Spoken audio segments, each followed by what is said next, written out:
So Ricardo, thank you so much for visiting our cigar club called La Fumée in Szeged, Hungary. I would like to ask you some small questions. How did your journey start in the world of cigars, and what first sparked your passion for cigars? Tomasz, first of all, thank you for having me here. I think that Fumée is one of the most beautiful clubs and venues that I've seen in the world, not just in Hungary. And the ciudad of Szeged, the city of Szeged, is fantastic. So how my journey began in the world of cigars? Well, first I was a consumer. I was an aficionado, a cigar lover. I started at a very early age. I remember my first cigar, I must have been 15 years old. Then I became an aficionado over the years, and in my 20s I started smoking a little bit more. But when it really began as something I could conceive as a journey in terms of a profession or a passion, I remember I was in Singapore. The year was 2016, so not that long ago. Back then, I was just appointed on that year as Deputy Ambassador of Nicaragua to the UK, Ireland, and Iceland. My first assignment before I moved to London, I used to live in London, went to Singapore. I was going back to London on my diplomatic role. And the first assignment was they asked me to do a presentation about the Nicaraguan cigar industry. So I had to do a lot of research. I started researching about the industry, what was happening, the brands, the growth, the social impact, the economic impact, and all these different elements, so I could prepare it to make a presentation to a diplomatic body. And in the process, it was an awakening when I realized the level of importance that Nicaragua, in that moment particularly, had acquired in the cigar world. Because when I left Nicaragua back in 1998, cigars were a thing, but not quite that big. Nicaragua wasn't even a player of any significance in the cigar industry, really, as it became by 2016. So the first impression that I had was one of shock.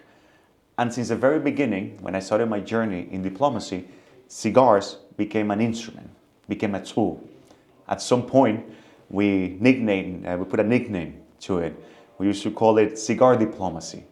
I remember it was the first commissioner of Cyprus who came that name in London. And I said, Ricardo, what you're doing here with Nicaraguan cigars as a representative of your country in the UK is cigar diplomacy.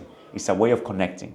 So that's in a way how it started. It's kind of on the side of what I was doing, almost kind of permeating everything that we were doing in diplomacy. Commercial diplomacy, political diplomacy, state diplomacy, all the different kinds of diplomatic endeavors that you have to take at a diplomatic mission.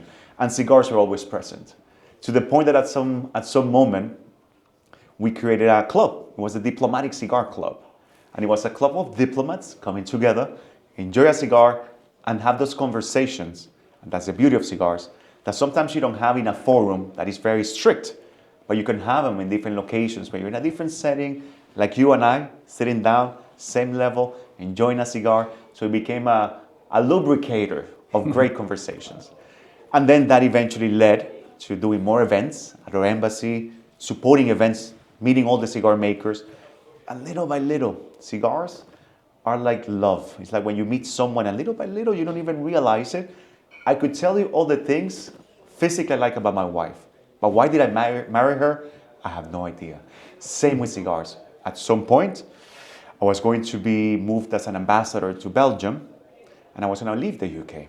In that process, Scott Vines, who is the owner of a company called Tory Imports, very important in the UK, he said, Ricardo, if you want to stay, I have an offer for you. I would love you to come and join my company. And I remember going back home and asking my wife what she thought. I needed her opinion. And she said, I have never seen you happiest than when you're smoking a cigar, when you're speaking about cigars, when you're learning about it. So don't think it twice. Life is too short. Forget diplomacy. If this is what you love, do it. And that was the year, I think it was about 2020, 2021, when full-time I joined the industry with Tory Imports in the UK. And the rest is history. Yeah. That must have been fantastic. And can you please tell us about your current role at Casa Turrent and what your day-to-day looks like? Absolutely, with my pleasure. So at Casa Turrent, I'm head of development. Head of development in two different senses. In one end, when it comes to developing commercially opportunities around the world, in Mexico, in different places. So identifying partners, strengthening some of the relationships, the partnerships that we have. So growing the market, developing the commercial aspect. On the other end, also the development of new products, of new lines, of new blends, of new cigars that we do in collaboration with Alejandro Turrent and different members of the team who are graciously and patiently and generously teaching me little by little how to make cigars. Not that I will become a master blender, not that I will become a cigar maker, but at least contributing to the whole process of creating products, creating cigars, these beautiful creations from the conception of an idea all the way till the end. So what the day looks like is quite varied because it will depend. It will be starting very early. That's usually the case. I like to start in Nicaragua. The sun rises really early. I live in Nicaragua now. I moved there in August after 25 years around the world. So we start about 5:30 in the morning. Usually I work from my home office. So I have the birds, I have my coffee, and I have my first cigar. Usually on a clean palette. It could be something that we're working on, something that I'm trying to understand. And the best time to start the day is a nice, fresh palette to understand the cigar. And then throughout the day, it looks like in terms of having meetings from people from around the world, you have a lot of Zooms. It involves going to the factories and the farms quite frequently. I live south of Esteli, which is a big location for cigar making. So I have to go to Esteli every once in a while. I have to travel to Mexico quite frequently to be with the team in the city and also in San Andres, where we have the factory and the crops, the plantations. So it's a mix, it's a very varied role. I don't think usually 2 days never look the same. So it's always something about the common denominator, I would say, of every day, you're always learning something. And that always happens. It could be a new profile, a new tobacco, a new way of doing business in a different part of the world, a new regulation that you have to fight against, somebody who needs a little bit of instruction into their process. So it's a very varied role. 2 days don't look the same, and that's what keeps you excited. Always learning, always doing. I do have to say, there's a lot of fires that you have to put off in this industry. Because, things, when something so artisanal is in place, chances of things not going to perfect, to the teeth, to the plan, is very, very frequent. So you always have to be very creative in identifying ways to deal with situations. So it's a constant putting fires, being creative, learning, being humble, and having your feet on the ground. That's one thing I think cigars and this industry gives you. You realize that you're just a small element into a whole culture and a whole way of life. Thank you so much. You're doing an extremely important work contribution to the cigar industry, and you do it so passionately that it's beautiful to even to watch it. Thank you for this I do have to experience. say, the ones who do the most important role, however, are the people in the farms and the people in the factories and the creators, the master blenders, the owners of these organizations, the visionaries. Those are the most important. We help. That's all we try to do. So what I say sometimes, we are like guardians of tobacco. We're the ones trying to protect it and let it be by itself. So it's just a job. But thank you for saying so. I appreciate it. Thank you very much. Thank you. I would like to ask, from your perspective, how has the global demand for cigars evolved in the couple of years? Very good question. Interesting, because indeed we have seen, particularly since COVID, and even leading on to it, there has been an increase in the demand, not only of cigars, but what I would say there has been an increase in newer generations and even older generations to understand and connect with products that are more artisanal. Products that you can actually have a story behind it, something that has a meaning, something that means something either for the culture, something that has a social impact, and all those elements happen to be in the world of cigars. So naturally, what you would see and we have seen is a growth amongst adults of the enjoyment of tobacco, of realizing and learning the different qualities, the different origins, the different kinds of tobaccos. So it's become like whiskey, because you have cheap beer, it's very kind of simple. But when you think of an artisanal beer, or an artisanal product, very complex, with a lot of processes and very artisanal, like whiskey or wines, olive oil, chocolates, all this coffee. You see how many baristas, how many people in the coffee world. So I think the trajectory of the cigar industry has been one that because of this interest that has grown, you see more people finding products that also make you feel good, that open conversations.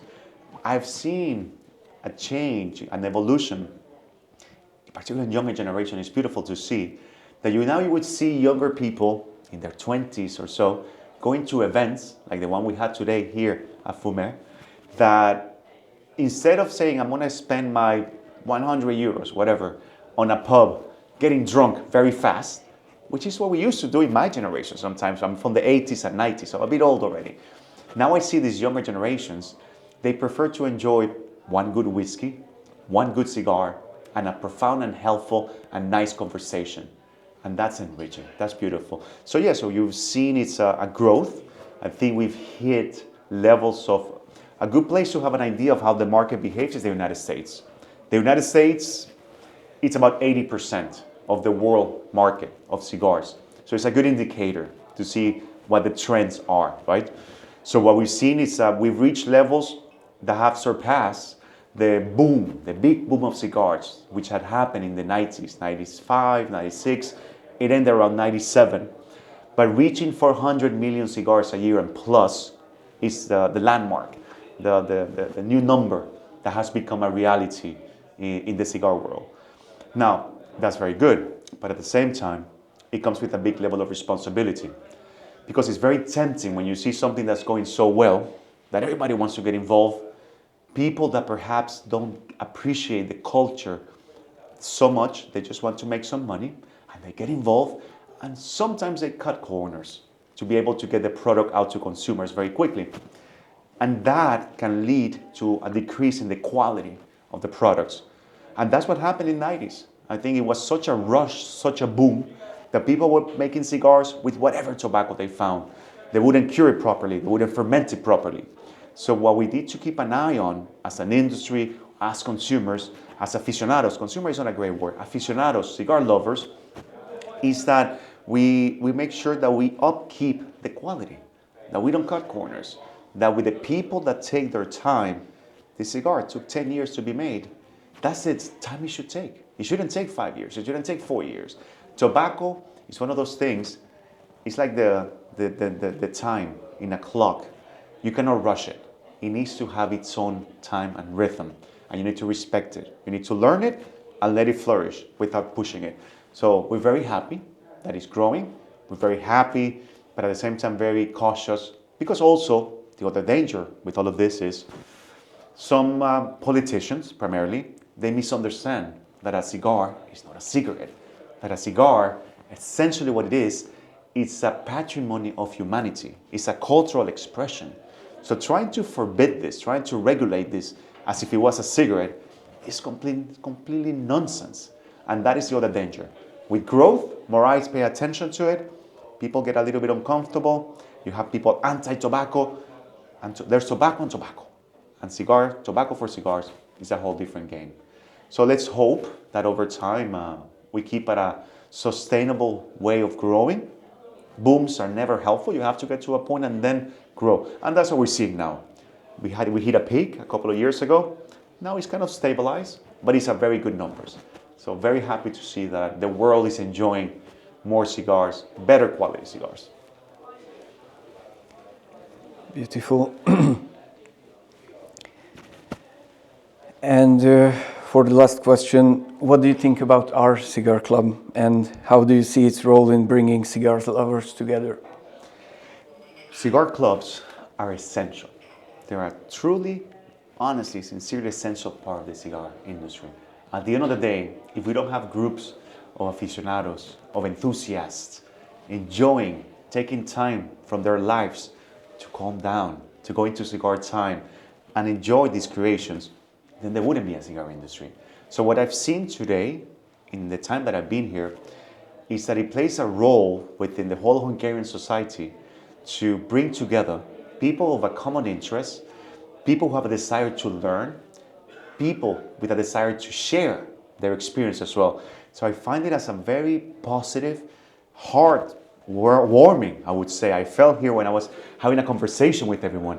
The questions, the comments, not just about the superficial aspect of cigars, but what's more important, the actual culture itself, the tobacco plantations, the 300 pairs of hands, and the quality of the location is exceptional. The drinks that we had, the food that we had, the environment, the service, everything I have to say. And I lived 14 years in the UK. I've been member of very well-known, respected members clubs. And I think, honestly, this club has nothing to envy many of these clubs because it has the most important thing. A club, at the end of the day, is about its people, its members. And the warmth, the appreciation, and the love that I felt amongst everyone in this beautiful members club is exceptional. So I would say anyone who is ever in Hungary, if they live here, they should try to find a way to become a member. And if you're visiting this part of the world, this should be, in my opinion, one of those Mecca, one of those locations that should be part of your pilgrimage into the cigar journey in discovering Hungary. And I'm very impressed, I have to say, by the level of knowledge, the quality and the range of the cigars, and the quality of the operations. Our partners from Casa Turen, for instance, Alfo, fantastic operations. I was there today, and despite how difficult the regulations are in Hungary, it's incredible that every single cigar has to be, covering health warnings, every single cigar with track and trace and all these things. Despite all of these obstacles, when you're sitting down and enjoying that cigar, I can tell that people really care, that they take times in their lives to really enjoy something fine, something refined, something elegant, but also something real, not superficial, something with profound depth. And that to me, as I said, I would highly recommend this club to anyone, in any member club in London, any member club around the world. And I want to congratulate you. I want to congratulate you all because what you're building here, this community, is very special. Hopefully you can keep looking after it, you keep nurturing it. And anytime I'm here, I hope I have a chance to visit you again and enjoy together these kind of moments that we had on this beautiful evening in Szeged. Next time, we need to try some fish soup. That's the next challenge, yeah? With the cigars. Thank you so much. It was truly an honor to meet you here in our little club. It was truly heartwarming to have you here. On the contrary, it is me who lives here, a happier, richer man. So at the end of the day, it's me who is in debt to all of you. And I hope you can come and visit us at some point and we can reciprocate. You can come to Mexico, you can come to San Andres, you can see the heritage of the Turen family and see what 145 years of legacy and excellence look like. So I'll be waiting for you in San Andres at some point. Thank you. Thank you so much.